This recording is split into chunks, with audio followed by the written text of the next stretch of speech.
ราะว่าสายใจเขาขัดถอป๋าเนี่ยมันมีการมีขันค่ะมันมีการมีขันอ่ะนะจึงหลังกาตลาว่าจังว่าตองก็ตองดะสกองดูมุนขุนก้มนางกับผู้มองกลางเมืองผ่านมองย่านสร้างลีอเทขี้เงาจุ่มเขาขันถาหาป้าในอ่ำใจตัวหาตัวสู้มันเป็นยุคทานนามธาตุเปลี่ยนดูปอดานห่อมมีหูสักอิดยักจิตนานถึงหนึ่งตัวกวนใจกวายวันง่ายสวนแข่งตาแหลงจางหางพินตั้งเปลืองมากยาป้วนเจียมโจข้าวไก่เปิ้เห็นในย่องลายปิ่นภายปานจะไหลก็ติ๊กที่อ่ำใจขันถาหาปาในตั้งมาหาวที่เตอ่ำไล่เนื้อในปังหยอดนอนตอดเลี้ยมไส้ประวัติตายยาวเมื่อในไก่กองถึงป่องในผูกนานปุกเมียนตูลานดุกอ่ำพัดมาอยู่หิมคางเหมือนห่างโกเพียดไปเด็ดติ้งซ่อเมื่อหาไตก็อุบเปียวไผ่มไข่เหมียวผูกค่อยใจก้อยจังจืดกับผึดนอนกว่ำเขียวสอมเนาลานตั้งวันอ่ำโดปอตานคือโถปอนหมักเย้าถวยเปียดสอนเนียนมองให้สายจากวันวายดอบยองจูตาหลงคือเพราะว่าผังเย้าเก่าเลยมายึดใยเนียนขึ้นมือเสียเนี่ยเนาะกลัวเนาะคันในปอดตายก็ได้เหมือนจึงคือถูปอนหมักเย้าถวยเปียดค่ะเขาขามัดด้วยคือถูค่ะคือถูหนึ่งอันในมือมันจำมุนขึ้นมาเนี่ยเนาะเมียงอ่อนมัดตัวมันก็จะมาอียานชิดค่ะเนี่ยนะเมียงก็เหมือนช่างอ่อนมาควบมัดตัวไหนก็อารมณ์ปกมาควบคือมันกุดหูห้ำลีนะจะมาอียาอ่อนชิดบันใส่ผุนบันลุ่มล่าบันเด็ดที่ว่าค่ะว่ายเหคือถูแน่หมากเยี่ยวขนาดสองเป็นกับกว้างกว่ากายเขาค่ะกว่ากว้างกว่ากายเขาค่ะเนาะกิดชนกิดเฮือกนะเนี่ยหลักไพ่พุ่มไปด้วยค่ะนะกวนเอาค่ะก็เหมือนนั่นนะเหมือนดึกลิบหลีเบียนกวนเนี่ยเนาะเราไผ่ก็ใครไผ่ก็ว่าปู่ว่านายว่าแมว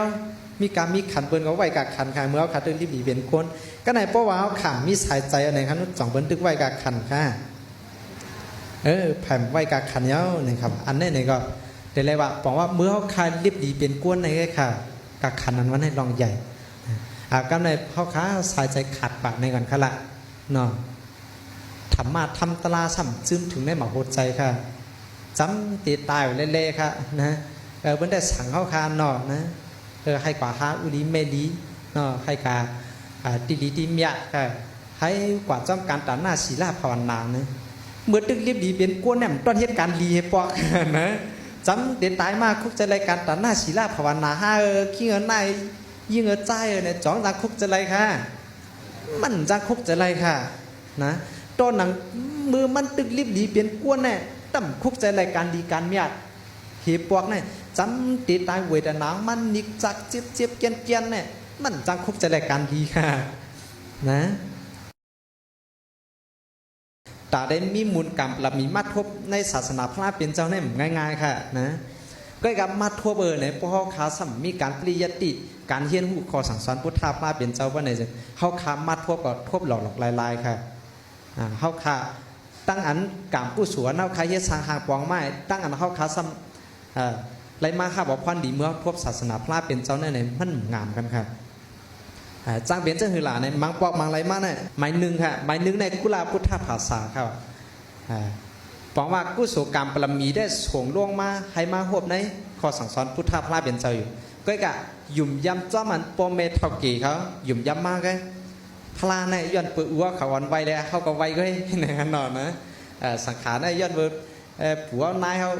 อ่อนไวแล้วเขาไวก็เนี่ยพลาในย้อนเบอร์สังแลสมบอกกึ่งเถือกพีสังสัตก้นดูไวละเนี่ยเล็บเฮียนค่ะนะบอกว่าเปื้อนเฮียดก็เขาเฮียดในยืงกับจอมเปื้อนเมื่อนั้นเลยกว่ามาดีในข้อสอนพุทธภาษาไงเนาะอันต่างตีต่างลองเกี่ยวเลยลองฟิงไงฟิงทุ่งว่าสังกัดเตะกับเจ้านั่นก็เนี่ยอย่าไปให้มันเป็นหมอกอันว่าย้อนเปิดปุ่มหวานหน้ายาวเขาเฮียดมาเลยเขาขายเฮียดจอมก็เนี่ยอย่าไปให้มันเปลี่ยนเจ้านั้นค่ะหมายหนึ่งกุลาพุทธภาษาครับอันนี้ได้บอกว่าจอมหนังเปิ้นเฮ็ดมาปู่เฮ็ดมายาเฮ็ดไว้ก็เยื่องกับจอมไว้ครับก็ในทางคอหนึ่งค่ะหลาพระพุทธภาษาค่ะนะอันนั้นได้บอกว่าเกื้อใครไรส่วนดีลาบดีเฮหยุ่มย้ำนับถือไว้ค่ะนะเพราะว่าพลาดเนี่ยมันมีอะไรว่า พอเอากู้กว่าไว้ดีขึ้นเอาไว้เอาสาไว้ดีขึ้นดีเย่ในมีส่วนมีลาบค่ะว่าเอากล้าสังคายสังก็อ่วงว่ามานว่าในแหละไว้เลยค่ะนะผู้ไว้พลาในบอกว่ามีส่วนมีลาบปะนะมันเจอในไปกับย้อนป้าติกถีที่พลาเป็นเจ้ากันนะพลาเป็นเจ้ากันในยัดค่ะว่าโลกปัดในอยู่ยักทานกินมีเงินจกเงินจ่ายมาพันมันอินค่ะในการนอนนะตึกกับยอดพันที่พลาเป็นเจ้าแทงกันนะมันก็ใจใหญ่ลองกล้าลองขายลองเงินลองคำเนี่ยก็ไว้กับสาพลาเป็นเจ้าก็ครับอันนี้เป็นหลาภาพุทธภาษาครับก็ในแทงอันหนึ่งซ้ำนะพญาพุทธภาษาครับคือใครหลอดเขียนหลอดพีนั่นขนาดนั้นพลานในกัดว่าพ่อสองจ้อมตัวเนี่ยบางทีเนี่ยยังมีพลานในจ่องกัดตีในว่าตั้มเหี่ยวกวางยืดด้วยค่ะนะกวางในเมียวยืดผูกเขียนว่ายืดพลาเป็นเจ้าครับหมอนะอันเจ้าในค่ะกะนะอันในพลานในกัดสวนในกัดเพราะเป็นเจ้าไหนมัน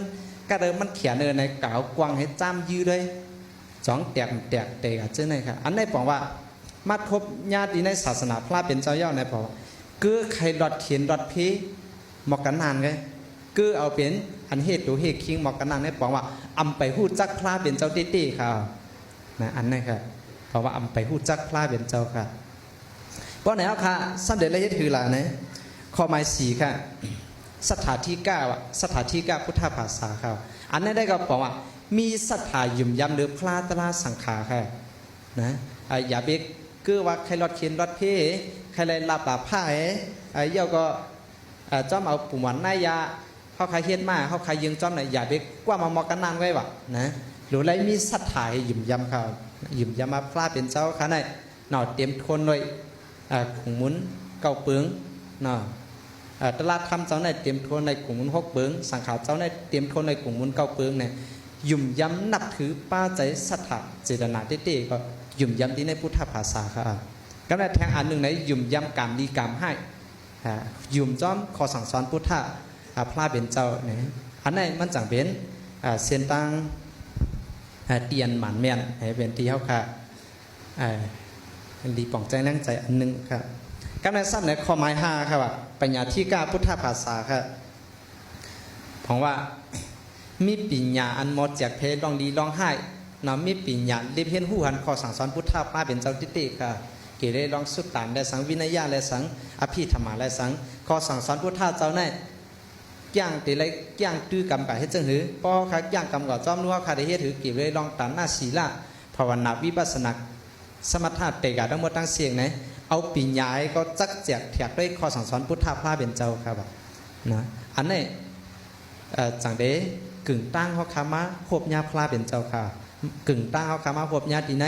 ศาสนาพระเป็นเจ้านะครับย้อนนั้นแหละในตีในพุทธภาษาหาเปิงแน่นะให้เขาคาเป็นข้อหมาย4ข้อหมาย5ค่ะให้เขาคาเป็นสถานที่9พุทธภาษาปัญญาที่9พุทธภาษาในอันนี้